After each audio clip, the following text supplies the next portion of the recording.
میرے بزرگوں، یہ حسین و رنگین دنیا، عیش و عشرت کا سامان، بارونق بازار، ہنستے مسکراتے اور کہکے لگاتے چہرے کسے اچھے نہیں لگتے۔ کون انہیں دیکھ کر مٹکتا اور مچلتا نہیں ہے۔ ہر شخص چاہتا ہے کہ زندگی کبھی ختم نہ ہو اور ہم دنیا سے برابر لطف اندوز ہوتے رہیں۔ میرے بزرگوں، کیا یہ بات حقیقت نہیں ہے؟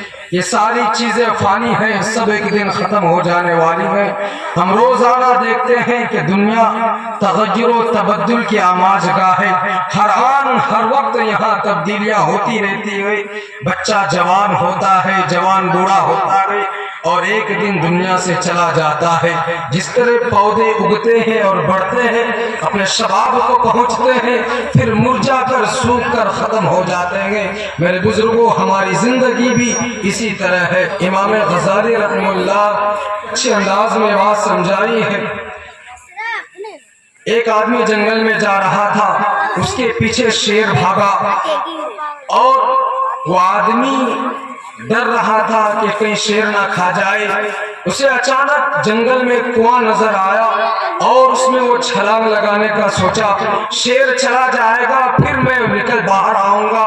میرے بزرگوں، جو ہی وہ کنویں کے اندر چھلانگ لگانے کے لیے سوچتا ہے تو کنویں کے اندر ایک کالا ناگ تیرتا ہوا نظر آتا ہے اور پریشان ہو جاتا ہے۔ پیچھے شیر ہے اور کنویں میں نیچے کالا ناگ ہے۔ اب وہ پریشان ہو جاتا ہے۔ اللہ اکبر! اسی کنویں کے اندر اسے کچھ دیوار، کنویں کی دیوار میں گھاس اگی ہوئی نظر آتی ہے۔ اس گھاس کو پکڑ کر وہ لٹکنا چاہا اور لٹکتے ہوئے میرے بزرگوں وہ سوچا کہ جب شیر چلا جائے گا باہر نکل جاؤں گا۔ اللہ اکبر! وہ آدمی لٹک رہا ہے اسی گھاس کو پکڑ کر، کالا اور ایک سفید چوہا اسی گھاس کو کاٹ لگے ہیں۔ اب سوچئے اس کا انجام کیا ہوگا۔ وہ پریشان ہو جاتا ہے۔ میرے بزرگوں، اسی کنویں کے اندر اسے ایک شہد کا چھتا نظر آیا جس میں شہد تو نہیں تھا۔ وہ سوچا کہ ذرا چکھوں تو کیا ٹیسٹ ہے۔ اللہ اکبر! ایک ہاتھ سے وہ گھاس کو پکڑا ہوا ہے اور دوسرے ہاتھ سے شہد کو چکھنے میں مشغول ہو گیا۔ میرے بزرگوں، اب ذرا سوچنے کا مقام ہے کہ پیچھے شیر ہے، نیچے کالا ناگ ہے اور جس کے سہارے وہ لٹکا ہوا ہے اسی گھاس کو دو چوہے کاٹ رہے ہیں۔ اب اس کا انجام کیا ہوگا؟ نہ اسے شیر یاد رہا، نہ کالا ناگ یاد رہا، نہ چوہے یاد رہے۔ اللہ اکبر! امام غزالی رحمہ اللہ نے یہ مثال دے کر ہمیں سمجھایا، اے میرے دوست، تمہاری بھی یہی مثال ہے۔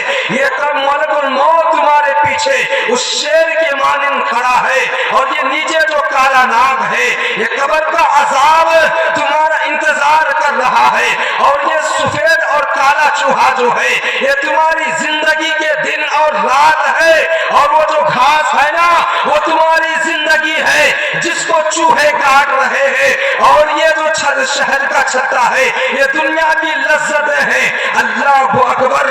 جس کی لذتیں لینے میں مشغول ہو گئے ہیں، دنیا کی لذتیں مشغول ہو گئے ہیں۔ میرے بزرگوں، اللہ تبارک و تعالی ہم سب حفاظت فرمائے۔ آج حقیقت میں ہم دنیا کی لذتوں میں پھنسے ہوئے ہیں، کوئی کھانے پینے کی لذتوں میں، کوئی شہرتوں کی لذتوں میں۔ میرے بزرگوں، اللہ تبارک و تعالی ہم سب کی حفاظت فرمائے۔ ہم نماز نہیں پڑھتے ہیں۔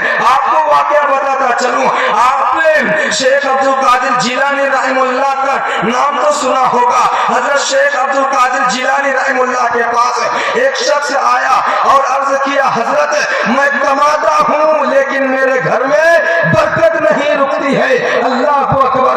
حضرت شیخ فرماتے ہیں، اے دوست مجھے تیرا گھر دکھا دے، میں دیکھ لوں کہ کس وجہ سے تمہارے گھر میں برکت نہیں رکتی ہے۔ اللہ اکبر! حضرت شیخ عبد القادر جیلانی رحمہ اللہ اس بندے کے گھر کی طرف جاتے ہیں، جو کہ اس کے گھر پر نظر پڑتی ہے، شیخ عبد القادر جیلانی رحمہ اللہ کہتے ہیں، اے میرے دوست اپنے گھر پہ پردہ ڈال دے، اس لیے کہ جب بے نمازی اس راستے سے گزرتے ہیں، جب بے نمازی کی گزر اس راستے سے ہوتا ہے تو اس بے نمازی کی نظر تمہارے گھر پہ پڑتی ہے، اس وجہ سے تمہارے گھر پر برکت نہیں رکتی ہے۔ اللہ اکبر!